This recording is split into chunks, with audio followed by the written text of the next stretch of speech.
தாய் வீடு ஜூன் 2026. முஸ்லிம் சமூகத்தின் சிந்தனை வளர்ச்சியும் மனிதநேய சமூகவியலும். பேராசிரியர் ACL அமீர் அலியின் வகிப்பாகம். எழுதியவர் இக்பால் அலி. வாசிப்பவர் ஆர் சத்யபிரியா. இலங்கை பல்கலைக்கழகத்தின் ஆரம்பகால வரலாற்றில் பொருளியல் துறையில் பட்டப்படிப்பை நிறைவு செய்து முதலில் அத்துறையை தமிழில் கற்பித்த விரிவுரையாளர் என்ற பெருமைக்குரியவர் பேராசிரியர் ACL அமீர் அலி ஆவார். முதன்மையான ஒரு சிறந்த கல்வியியலாளராகவும் ஆய்வறிஞராகவும் மிளிரும் அவர் தனது ஓய்வு காலத்தில் பெரும் பகுதியை சமூகம் சார்ந்த கட்டுரைகளை எழுதுவதிலேயே செலவழித்து வருகிறார். பொருளியல் துறையில் சிறந்த தேர்ச்சி பெற்றவரான இவர் இலக்கியத்தின் மீதும் தான் பிறந்து வளர்ந்த சமூகத்தின் மீதும் பற்று கொண்டிருப்பதற்கு அவரது தந்தை கவிஞர் அப்துல் காதர் லெப்பையின் அறிவுரையே முக்கிய காரணமாகும். நீ எங்கு சென்றாலும் எந்தவொரு உயர் பதவியை வகித்தாலும் சமூகத்தோடு ஒன்றித்திருக்க வேண்டும், சமூகத்திற்காக எழுத வேண்டும், அதுவே காலத்தின் தேவை என்று தந்தை தன் மகனுக்கு கூறியிருந்தார். தந்தையின் இவ்வறிவுரைக்கு ஏற்ப அவர் தற்பொழுது புலம்பெயர்ந்து ஆஸ்திரேலிய மண்ணில் வாழ்ந்தாலும் தனது சமூக அடையாளத்துடன் யதார்த்த போக்குடனும் வாழும் ஒருவராக விளங்குவதை எவராலும் மறுக்க முடியாது. இவர் தனது எழுத்து பணியை தொடங்கிய காலம் முதல் சமூகம், அரசியல், பொருளாதாரம் என பல்வேறு தளங்களில் தற்காலத்திற்கும் எதிர்காலத்திற்கும் பொருந்தக்கூடிய ஏராளமான கட்டுரைகளை எழுதியுள்ளார். இது இவரது எழுத்தாளுமையை வெளிப்படுத்துகிறது. குறிப்பாக ஒரு நாட்டின் பொருளாதார வளர்ச்சிக்கான கட்டமைப்பை வடிவமைப்பதில் இவரது கல்விசார் ஆய்வு கட்டுரைகள் தனித்துவமான அடையாளத்தை கொண்டுள்ளன. அதே நேரம் முஸ்லிம் சமூகத்தின் பூர்வீகம், தனித்துவம், அரசியல், சமயம் மற்றும் இருப்பு சார்ந்த ஆய்வுகளுக்கான பல புதிய வழிகளையும் இவை திறந்துவிட்டுள்ளன. பேராதனை பல்கலைக்கழக மாணவ பருவம் பேராசிரியர் ACL அமீர் அலியின் அறிவுசார் அணுகுமுறைகளை கூர்மையாக்கிய காலமாகும். பேராசிரியர் சு. வித்யானந்தன் இவரை ஒரு கூத்து கலைஞனாக உருவாக்க முயன்ற போது இவரால் பாட முடிந்ததை தவிர ஆட இயலவில்லை. எனினும் தன்னை ஒரு சிறந்த எழுத்தாளராகவும் இலக்கிய ஆர்வலராகவும் அவர் தகவமைத்துக் கொண்டார். ஆங்கில மொழியில் கற்ற பொருளியல் பாடத்தை தமிழ் மொழி மூலம் மாணவர்களுக்கு இனிய இலக்கிய ஓசை நயத்தோடு கற்பித்தமை இவரது தனித்துவமாகும். இதனாலேயே அரசியல் விஞ்ஞான பேராசிரியர் அம்பலவாணர் சிவராசா அமீர் அலியின் கவர்ச்சிகரமான தமிழ் இலக்கிய நயத்திலான கற்பித்தல் முறையால் ஈர்க்கப்பட்டே நான் விரும்பி பொருளியல் கற்றேன் என்று பல மேடைகளில் குறிப்பிட்டுள்ளார். தீவிர தமிழ் இலக்கிய பற்றாளராகவும் கூர்ந்த ஆய்வாளராகவும் விளங்கிய அமீர் அலி பொருளியல் சார்ந்த தமிழ் கட்டுரைகள் மற்றும் விரிவுரைகள் மூலம் புதிய கலை சொற்களை அறிமுகப்படுத்தி தமிழில் கற்பிக்கக்கூடிய புதியதொரு பொருளியல் தலைமுறையையே உருவாக்கினார் என்றால் அது மிகையாகாது. அவர் ஆஸ்திரேலியாவில் தனது கலாநிதி பட்டப்படிப்பை நிறைவு செய்த பின்னர் அங்குள்ள மர்டாக் பல்கலைக்கழகத்தில் பேராசிரியராக பணியாற்றினார். பின்னர் அங்கேயே நிரந்தரமாக குடியேறிய அவர் சர்வதேச ஆங்கில ஆய்வு சஞ்சிகைகளுக்கும் நாளிதழ்களுக்கும் ஆங்கிலத்திலும் தமிழிலும் தொடர்ந்து எழுதி வருகிறார். தான் பிறந்து வளர்ந்த தாய் நாடான இலங்கையின் மீதுள்ள பற்றினால் இங்கு நிலவும் அரசியல், சமூக, பொருளாதார மற்றும் சமய நெருக்கடிகள் குறித்து புள்ளி விவர தரவுகளுடனும் நம்பகமான ஆதாரங்களுடனும் கட்டுரைகளை எழுதி வருகிறார். சமகால மாற்றங்களுக்கு ஏற்ப யதார்த்த போக்கோடு வினைத்திறனுடன் பதியப்படும் இவரது படைப்புகள் அனைத்தும் உன்னதமான நம்பகத்தன்மையையும் தீர்க்கமான உறுதியையும் பிரதிபலிக்கின்றன. கொழும்பு ஜாகிரா கல்லூரியின் தமிழ்ச்சங்க தலைவராக அமீர் அலி கடமையாற்றிய போது அதன் செயலாளராக SHM ஜமீல் பணியாற்றினார். அக்காலத்தில் கல்லூரியின் விவாத குழுவில் HM ஷெரீப், அமீர் அலி, சுபியான், ராஜபுவனேஸ்வரன், ரத்தினம், MAM சுக்ரி, YA ஹமீத் போன்றோர் முக்கிய உறுப்பினர்களாக திகழ்ந்ததோடு அதற்கு பேராசிரியர் சிவத்தம்பி பொறுப்பாசிரியராக விளங்கினார்.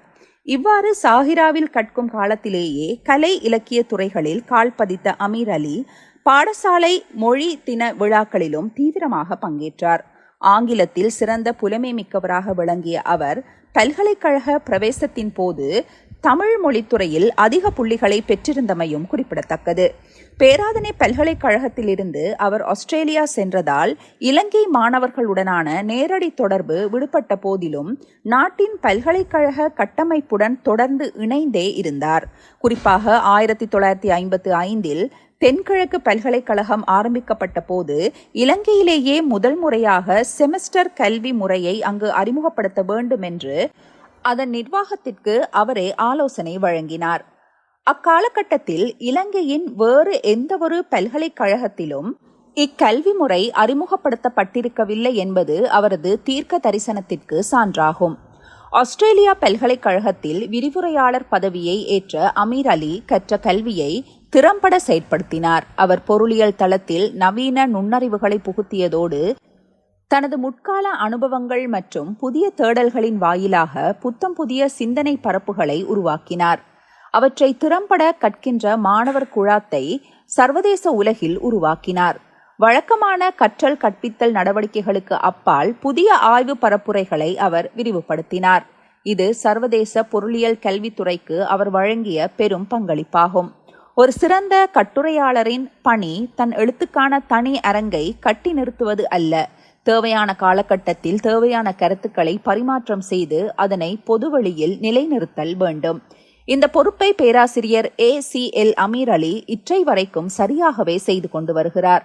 கொரோனா தொற்று காலத்தில் அவர் எழுதிய கட்டுரைகள், நாட்டின் பொருளாதார நெருக்கடியான காலகட்டத்தில் எழுதிய கட்டுரைகள், உயிர்த்த ஞாயிறு தாக்குதலின் போது முஸ்லிம்கள் எதிர்நோக்கிய பிரச்சினைகள் குறித்து அவர் எழுதிய கட்டுரைகள் என எத்தனையோ கட்டுரைகள் அவரின் ஆளுமையை பறைசாற்றி நிற்கின்றன. இவை அனைத்தும் மக்களை விழிப்புணர்வூட்டுதலுக்காக எழுதப்பட்டவையே. அவர் வீரகேசரி, தினகரன், தினக்குரல், விடிவெள்ளி, சண்டே டைம்ஸ், நவமணி உள்ளிட்ட இலங்கையின் முன்னணி நாளிதழ்களிலும் சர்வதேச பல்கலைக்கழக ஆய்வு சஞ்சிகைகளிலும் ஏராளமான கட்டுரைகளை எழுதி பங்களித்துள்ளார். ஆயினும் தனது சிந்தனை வேகத்திற்கும் சமூக ஆதங்கத்திற்கும் ஏற்ப அனைத்து விடயங்களையும் முழுமையாக எழுதி தீர்க்க முடியவில்லையே என்றதொரு பெருங்குறை அவரிடம் இன்றும் காணப்படுகிறது. ஆஸ்திரேலியாவிலிருந்து சென்ற அவர் புரூனை நாட்டில் உள்ள பல்கலைக்கழகம் ஒன்றில் தனது அறிவு தாகத்துடன் சுதந்திரமாக பணியாற்றினார். சில ஆண்டுகள் ஆய்வுகளை மேற்கொண்டு அந்நாட்டின் பொருளாதார நிலை குறித்ததொரு நூலை எழுதினார். செல்வ செழிப்பு மிக்க புரூனையில் நிலவும் வறுமை நிலை குறித்து துணிச்சலாக அந்நூலில் அவர் அம்பலப்படுத்தியிருந்தார். அதன் காரணமாக நூலை வெளியிடுவதாயின் அதன் தலைப்பை மாற்றுமாறு அந்நாட்டு நிர்வாகம் வற்புறுத்தியது. ஆனால் எழுத்து நேர்மையிலும் உண்மையிலும் சமரசம் செய்து கொள்ள விரும்பாத அவர் அதற்கு மறுத்துவிட்டார். இதன் விளைவாக அவர் தனது வேலையை இழக்க நேரிட்ட போதும் அதற்காக பெருமிதமே கொண்டார். பின்னர் மீண்டும் ஆஸ்திரேலியா திரும்பிய அவர் எவ்வித மாற்றமுமின்றி அந்த நூலை அங்கேயே பதிப்பித்து வெளியிட்டார். எழுத்து நேர்மையும் எளிமையும் கொண்ட பேராசிரியர் அமீர் அலி தனது ஆய்வு திறனால் சர்வதேச அளவில் செல்வாக்கு பெற்றவர். புரூனை பல்கலைக்கழகத்தில் நிலவிய தணிக்கைக்கும் அதிகார நெருக்குவாரங்களுக்கும் அஞ்சாமல் தனது கருத்து சுதந்திர நிலைப்பாட்டில் அவர் சமரசம் செய்து கொள்ளவில்லை. செல்வ செழிப்பு மிக்க அரபு நாடுகள் ஏழை எளியோரின் யதார்த்த நிலைமையை மறைப்பதையும் விமர்சிப்பவர்களின் பதவிகளை பறிப்பதையும் அறிவு ஜீவிதத்திற்கு விடுக்கப்பட்ட சவாலாகவே கருதினார். இத்தகைய தடைகளே அவரை தொடர்ந்து எழுதத் தூண்டின. தற்போது ஆஸ்திரேலிய பிரதிநிதியாக பயணிக்கும் அவர் முஸ்லிம் சமூகத்தில் சீர்திருத்த கருத்துக்களை விதைத்து ஓர் அறிவுசார் சமூகத்தை உருவாக்க தீவிரமாக பணியாற்றி வருகிறார். குடும்ப பின்னணி. பேராசிரியர் அமீர் அலியின் தந்தையார் வழி மரபினர் பாரம்பரிய மருத்துவ குடும்பத்தை சேர்ந்தவர்களாவர். இவர் இலங்கைக்கு புலம்பெயர்ந்து திருமணம் முடித்த காயல்பட்டினத்தைச் சேர்ந்த முராதொலி மரைக்காரின் 13ஆம் தலைமுறை சந்ததியினராவர். இவரது பாட்டனாரான பரிகாரியார் காத்தான்குடியில் வாத நோய்க்கான கைதேர்ந்த பாரம்பரிய மருத்துவராக விளங்கியவர். பாட்டனாரின் தந்தையான அலியார் லெப்பை சம்மாந்துறையில் வர்த்தக நிலையம் ஒன்றை நடத்தியிருந்தார். அவர் வணிகம் செய்த அப்பகுதி இன்றும் சந்தி என்று அழைக்கப்படுகின்றது. இக்குடும்ப பின்னணியானது அன்று தொட்டு இன்று வரை காத்தான்குடிக்கும் சம்மாந்துறைக்கும் இடையே நிலவி வரும் வரலாற்று ரீதியான நெருங்கிய தொடர்பை வெளிப்படுத்துகிறது. அமீர் அலியின் தந்தையாரான அப்துல் காதர் லெப்பை புகழ்பெற்றதொரு கவிஞராவார். அவர் தனது தர்மபத்தினியான ஃபாத்திமாவை மையமிட்டு ஃபாத்திமா சரிதை காவியம் எனும் கவிதை நூலை வெளியிட்டுள்ளார். அமீர் அலியின் தாயாரான ஃபாத்திமா காத்தான்குடியின் பாரம்பரியம் மிக்க சின்னமரைக்கார் குடும்பத்தை சேர்ந்தவராவர். பேராசிரியர் அமீர் அலியும் தனது தாயாரின் வழிவந்த அதே குடும்பத்தைச் சேர்ந்த முதியார் சின்னலெப்பையின் பேத்தியான ஹபீபா என்பவரை 1965ஆம் ஆண்டில் விவாகம் செய்து கொண்டார். இத்தம்பதியினருக்கு நவீட், நஸ்ருல் என 2 மகன்கள் உள்ளனர்.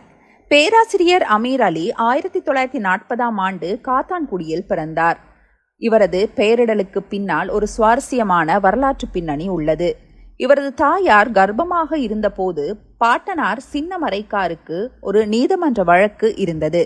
அவ்வழக்கில் ஆஜரான சட்டத்தரணி புகழ்பெற்ற சட்ட அறிஞர் செய்யத் அமீர் அலியின் சட்ட புத்தகத்தில் உள்ள ஒரு முக்கியமான ஆதாரத்தை சுட்டிக்காட்டி வழக்கை வென்று தந்தார். இதனால் மகிழ்ந்த சின்னமரைக்கார் தனக்கு விடிவு தந்த அந்த சட்டத்தரணியின் நினைவாகவும் தன் பேரன் பிற்காலத்தில் ஒரு சிறந்த சட்டத்தரணியாக வர வேண்டும் என்ற அவாவிலும் பிறக்கப் போகும் குழந்தைக்கு அமீர் அலி என பெயரிடப் போவதாக அன்றே மகிழ்வுடன் அறிவித்தார். கல்வி பின்புலம். பேராசிரியர் அமீர் அலி 1945ஆம் ஆண்டு காத்தான்குடி 5 அரசினர் பாடசாலையில் தற்போதைய அல் ஹிரா மகா வித்தியாலயம் தனது ஆரம்ப கல்வியை தொடங்கி 5ஆம் ஆண்டு வரை அங்கு பயின்றார். இக்காலகட்டத்தில் அவரது கல்வி வாழ்விற்கு அடித்தளமிட்டவர் ஆரையம்பதியைச் சேர்ந்த சோமசுந்தரம் என்ற ஆசிரியராவார். அவர் கற்பித்த தமிழ் இலக்கணத்தின் ஆளுமை எத்தகையதெனில் பிற்காலத்தில் பேராதனை பல்கலைக்கழகத்தில் பேராசிரியர் சு. வித்யானந்தன் நன்னூல் கற்பித்த போதெல்லாம் தனக்கு ஆரம்ப கல்வி புகட்டிய சோமசுந்தரம் ஆசிரியரின் நினைவுகளே தன் நெஞ்சில் நிழலாடியதாக அமீர் அலி குறிப்பிடுகிறார். தமக்கு கிடைத்த பெரும் பேராக கருதப்படும் இந்த ஆசிரியருடன் 5ஆம் ஆண்டுக்கு பின்னரும் அவர் மரணமடையும் வரை அமீர் அலி நெருங்கிய தொடர்பை பேணினார். பிற்காலத்தில் அவர் புரூனை பல்கலைக்கழகத்தில் பேராசிரியராக பணியாற்றிய காலத்திலும் இவர்களுக்கிடையிலான கடித தொடர்பு நீடித்திருந்தமை குறிப்பிடத்தக்கது. காத்தான்குடி மத்திய கல்லூரியில் 6-7ஆம் வகுப்புகளில் கல்வி கற்ற அமீர் அலி பின்னர் வந்தாறுமூலை மத்திய கல்லூரியில் விடுதியில் தங்கி தனது SSC வரையிலான கல்வியை தொடர்ந்தார்.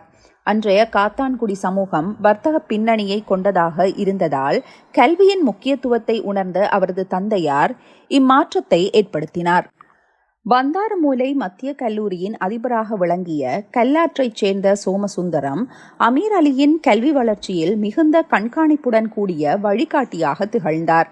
ஆங்கில மொழியறிவை வளர்த்து கொள்வதற்காக தனது தந்தைக்கு அமீர் அலி ஆங்கிலத்தில் எழுதும் கடிதங்களை அவரது தந்தை பிழைகளை திருத்தி திரும்ப அனுப்புவதும் அதனை அதிபர் சோமசுந்தரம் கண்காணித்து ஆற்றுப்படுத்துவதுமாக இவர்களது கல்வி முறை அமைந்திருந்தது. அமீர் அலியை ஒரு மருத்துவராக்க வேண்டும் என்ற அதிபரின் விருப்பத்திற்கு தன் மகன் நோயாளிகளுடன் முடங்கி விடாமல் சமூகத்தோடு உறவாடி வாழ வேண்டும், அவனை சமூகத்திற்காகவும் இறைவனுக்காகவும் அர்ப்பணித்து விட்டேன் என்று தந்தை அப்துல் காதர் லெப்பை மறுத்துரைத்தார். இத்தகைய வழிகாட்டலுக்கு மத்தியில் வந்தாறுமூலையில் அமீர் அலி கல்வி கற்றுக்கொண்டிருந்த வேளையில் அவரது வாழ்வில் திருப்புமுனையாக அமைந்த அந்த வரலாற்று சிறப்புமிக்க நட்பு அவரது உயர்கல்விக்கான பாதையை திறந்துவிட்டது. கொழும்பு ஜாகிரா கல்லூரியின் முன்னாள் அதிபர் கலாநிதி AMA அசீஸுக்கும் கவிஞரும் பதுளை மகா வித்தியாலயத்தின் முன்னாள் அதிபருமான அப்துல் காதர் லெப்பைக்கும் இடையே வாழ்நாள் வரை நீடித்த ஓர் ஆழமான நட்பிருந்தது. இந்தியாவிலிருந்து வெளிவந்த தாருல் இஸ்லாம் இதழில் அதான் என்ற புனைப்பெயரில் அப்துல் காதர் லெப்பை எழுதிய கவிதைகள் வழியாகவே இவர்களது நட்பு மலர்ந்திருந்தது. ஒருமுறை பதுளைக்கு வருகை தந்த கலாநிதி அசீஸ் தன் நண்பரின் மகனான அமீர் அலி வந்தாறுமூலையில் SSC பயில்வதை அறிந்தார். அப்பரீட்சை முடிந்ததும் அவரது உயர்கல்வி பொறுப்பை தான் ஏற்பதாக கலாநிதி அசீஸ் உறுதியளித்தார். இத்தீர்மானமே வந்தாறுமூலையில் கல்வியை முடித்த அமீர் அலி உயர்கல்வியை தொடர்வதற்காக கொழும்பு ஜாகிரா கல்லூரியில் நுழைவதற்கும் அவரது பிற்கால சர்வதேச அறிவுசார் ஆளுமை வளர்ச்சிக்கும் முதன்மை தளமாக அமைந்தது. உயர்கல்வி வாழ்க்கை முறை. 1956ஆம் ஆண்டு கொழும்பு ஜாகிரா கல்லூரியில் HSC வகுப்பில் இணைந்த அமீர் அலி அங்கு சிவத்தம்பி, AM ஜமீம், MMM மஹ்ரூப் போன்ற சிறந்த ஆய்வறிஞர்களின் வழிகாட்டலில் கல்வி கற்றார். பின்னர் 1959 இலங்கை பல்கலைக்கழகத்திற்கு தெரிவானார். ஜாகிராவின் கலைப்பிரிவில் இருந்து அவருடன் SHM Jameel, Muthur KMH Akbar, ND Edirisinghe, AA Jayasinghe, ARMH Zuhair ஆகிய 6 பேர் பல்கலைக்கழகத்திற்கு தகுதி பெற்றனர். அங்கு HD Sumanasekara, IDS Weerawardena, AJ Wilson, Ananda Meegama, சு வித்யானந்தன், V செல்வநாயகம், க கணபதி பிள்ளை போன்ற பேராசிரியர் பெருந்தகைகளிடம் கல்வி பயிலும் பேறு இவருக்கு கிடைத்தது. பல்கலைக்கழக முதலாம் ஆண்டில் தமிழ் மொழியை ஒரு பாடமாக கற்ற சுமார் 75 மாணவர்களில் HM ஜெமீல், அமீர் அலி, மக்பூல் ஆகிய 3 முஸ்லிம் மாணவர்களே. எனினும் ஜெமீலும் அமீர் அலியும் பொருளியல் துறையை சிறப்பு பாடமாக தெரிவு செய்து பயின்றனர். பல்கலைக்கழக காலத்தில் முஸ்லிம் மஜ்லிஸ் அமைப்பின் செயலாளராகவும் அமீர் அலி பணியாற்றினார். காத்தான்குடியிலிருந்து பல்கலைக்கழகம் புகுந்த முதல் பட்டதாரியான இவர் படிப்பை நிறைவு செய்து இறுதி பெறுபேறுகள் வெளியாகும் வரை கல்முனை ஜாகிரா கல்லூரியில் அதிபர் அபூபக்கரின் கீழ் சில மாதங்கள் ஆசிரியராக பணியாற்றினார். கல்வி அதிகாரி கபூரின் ஆலோசனையின் பேரில் இப்பணியை ஏற்றிருந்தார். பொருளியல் துறையில் 2ஆம் வகுப்பு உயர் பிரிவில் தேர்ச்சி பெற்றதை தொடர்ந்து பேராதனை பல்கலைக்கழகத்தின் பொருளியல் துறைக்கான முதலாவது முஸ்லிம் விரிவுரையாளராக அமீர் அலி நியமிக்கப்பட்டார். பல்கலைக்கழகத்தில் தமிழ் மொழி மூலம் பொருளியல் கற்பித்தலை ஆரம்பித்த முன்னோடி விரிவுரையாளர்களாக அமீர் அலி, பாலகிருஷ்ணன் ஆகிய இருவரிலும் பேராசிரியரின் கற்பித்தல் முறையும் தமிழ் நடையும் பெரிதும் சிலாகிக்கப்பட்டன. பொருளியல் சாராத பிற மாணவர்கள் கூட இவரது விரிவுரைகளை கேட்க ஆர்வமுடன் வருகை தந்தனர். 1964ஆம் ஆண்டு பேராதனை பல்கலைக்கழகத்தில் விரிவுரையாளராக பணியாற்றிக் கொண்டிருந்த அமீர் அலி மீது பேராசிரியர் சு வித்யானந்தன் மிகுந்த மதிப்பு வைத்திருந்தார். யாழ்ப்பாண பல்கலைக்கழகம் ஆரம்பிக்கப்பட்ட காலகட்டத்தில் அமீர் அலியின் தமிழ் ஆளுமையால் கவரப்பட்ட பேராசிரியர் வித்யானந்தன் அவரை யாழ்ப்பாண பல்கலைக்கழகத்திற்கு தம்மோடு அழைத்து செல்ல விரும்பினார். அமீர் அலிக்கும் அங்கு செல்ல விருப்பமிருந்த போதிலும் மட்டக்களப்பைச் சேர்ந்த தமிழ் முஸ்லிம் மாணவர்கள் அவரை நாடாளுமன்ற தேர்தலில் போட்டியிடுமாறு விடுத்த வேண்டுகோள் மற்றும் சமகால அரசியல் குழப்பங்கள் காரணமாக அத்திட்டம் சாத்தியமற்று போனது. லண்டன் உயர்கல்வியை நிறைவு செய்து மீண்டும் வந்து 7 ஆண்டுகள் பேராதனையில் கற்பித்த நிலையில் 1977ஆம் ஆண்டு மட்டக்களப்பு தேர்தல் தொகுதியில் அவரை வேட்பாளராக நிறுத்த பல முயற்சிகள் மேற்கொள்ளப்பட்ட பின்னணியிலேயே இச்சூழ்நிலை உருவானது. இத்தருணத்தில் கல்வி அமைச்சின் செயலாளர் ஃபாரூக்கின் அழைப்பின் பேரில் அப்போதைய கல்வி அமைச்சர் கலாநிதி பதியுதீன் மஹமூத்தை சந்திப்பதற்காக அமீர் அலி கொழும்புக்கு சென்றார். தினகரன் பத்திரிகையின் ஆசிரியர் பொறுப்பு அல்லது கொழும்பு பல்கலைக்கழகத்திற்கான இடமாற்றம் ஆகிய 2 காரணங்களுக்காகவே இந்த அழைப்பு விடுக்கப்பட்டிருக்கலாம் என்ற எதிர்பார்ப்புகளுக்கு மத்தியில் அமைச்சர் பதியுதீன் மஹமூத் அவரை மிகுந்த மகிழ்ச்சியுடன் வரவேற்றார். அமைச்சர் கலாநிதி பதியுதீன் மஹமூத்துடனான சந்திப்பின் போது அமீர் அலி ஐக்கிய தேசிய கட்சியின் சார்பில் மட்டக்களப்பு தொகுதியில் போட்டியிட உள்ளதாக கசிந்த சில தகவல்கள் குறித்து அமைச்சர் வினவினார். அதற்கு சமூக பணியாற்றும் நோக்கில் ஊர் மக்களின் வற்புறுத்தலினாலேயே தான் இம்முடிவை எடுத்ததாகவும் அதனை பரிசீலித்துக் கொண்டு இருப்பதாகவும் அமீர் அலி குறிப்பிட்டார். இச்சந்திப்பின் போது மட்டக்களப்பு தொகுதியில் போட்டியிடும் தனது விருப்பத்தை அமைச்சர் வெளிப்படுத்திய போது அமீர் அலி அதற்கு தனது இணக்கத்தை தெரிவித்தார். எனினும் பதியுதீன் மஹமூத் மட்டக்களப்பில் போட்டியிடவுள்ள செய்தி காத்தான்குடி மக்கள் மத்தியில் பலத்த அரசியல் கிளர்ச்சியையும் எதிர்ப்பையும் தோற்றுவித்தது. இச்சூழ்நிலையில் அமீர் அலியின் தேர்தல் செலவுகள் முழுவதையும் ஏற்பதாக கூறி சில உள்ளூர் வர்த்தகர்கள் அவரை அணுகினர். இவ்விடயத்தை அவதானித்த அவரது தந்தையார் அப்துல் காதர் லெப்பை மகனின் அரசியல் பிரவேசத்தை கடுமையாக எதிர்த்தார். தேர்தல் கால முதலீடுகள் பிற்காலத்தில் நாடாளுமன்ற உறுப்பினர் பதவியை பயன்படுத்தி ஊழல் புரிவதற்கும் அதன் மூலம் குடும்பத்தின் நட்பெயருக்கு களங்கம் ஏற்படுவதற்கும் வழிவகுக்கும் என அவர் எச்சரித்தார். தந்தையின் இந்த தீர்க்க தரிசனமான அறிவுரையினாலும் தன்னை நம்பியிருந்த மாணவர்களின் எதிர்பார்ப்பினாலும் பேராசிரியர் அமீர் அலி இருதலை கொள்ளி எறும்பாக தத்தளிக்கும் ஒரு இக்கட்டான நிலையை எதிர்கொண்டார். அரசியல் மற்றும் மனப்போராட்டங்களுக்கு மத்தியில் 1977ஆம் ஆண்டு பேராசிரியர் அமீர் அலிக்கு பல்கலைக்கழக செபாட்டிக்கல் விடுமுறை கிடைத்தது.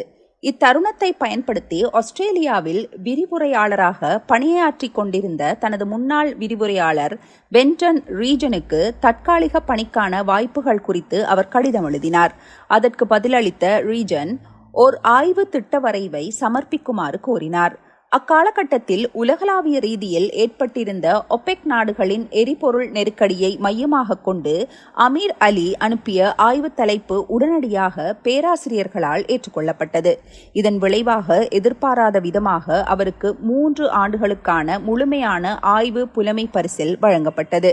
தந்தை விடுத்த எச்சரிக்கைக்கு பொருத்தமாக பேராசிரியரின் கல்விசார் உலகளாவிய பயணத்திற்கு இந்த நற்செய்தி மிக முக்கிய திருப்புமுனையாக அமைந்ததுடன் இதனை கேட்ட அவரது தந்தையாரும் மட்டற்ற மகிழ்ச்சி அடைந்தார். 1977ஆம் ஆண்டு ஆஸ்திரேலியா சென்ற பேராசிரியர் அமீர் அலி 1979ஆம் ஆண்டின் இறுதியில் தனது கலாநிதி பட்டப்படிப்பை வெற்றிகரமாக நிறைவு செய்தார்.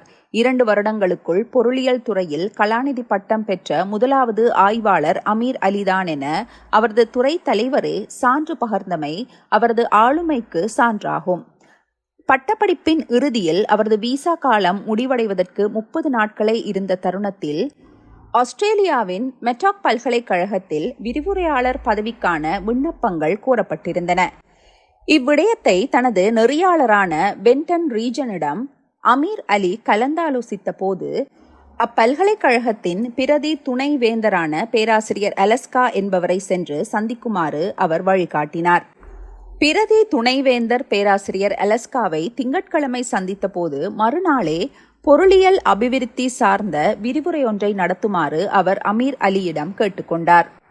உடனடி சவாலாக அமைந்த இவ்வாய்ப்பை ஏற்றுக்கொண்ட அமீர் அலி இரவு முழுவதுமாக தன்னை தயார்படுத்தி மறுநாள் காலை அவ்விரிவுரையை திறம்பட நடத்தினார்.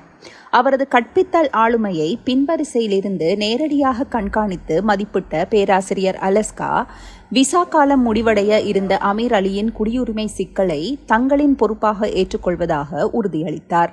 இத்திறமைக்கான உடனடி அங்கீகாரமே அவரை ஆஸ்திரேலியாவில் நிரந்தர குடியுரிமையாளராக மாற்றியதுடன் 1980 முதல் 1986ஆம் ஆண்டு வரை மெர்டாக் பல்கலைக்கழகத்தில் வெற்றிகரமான விரிவுரையாளராக பணியாற்றுவதற்கும் வழிவகுத்தது. பேராசிரியர் அமீர் அலி 1986 முதல் 1994ஆம் ஆண்டு வரை புரூனை பல்கலைக்கழகத்தில் சிரேஷ்ட விரிவுரையாளராக பணியாற்றினார்.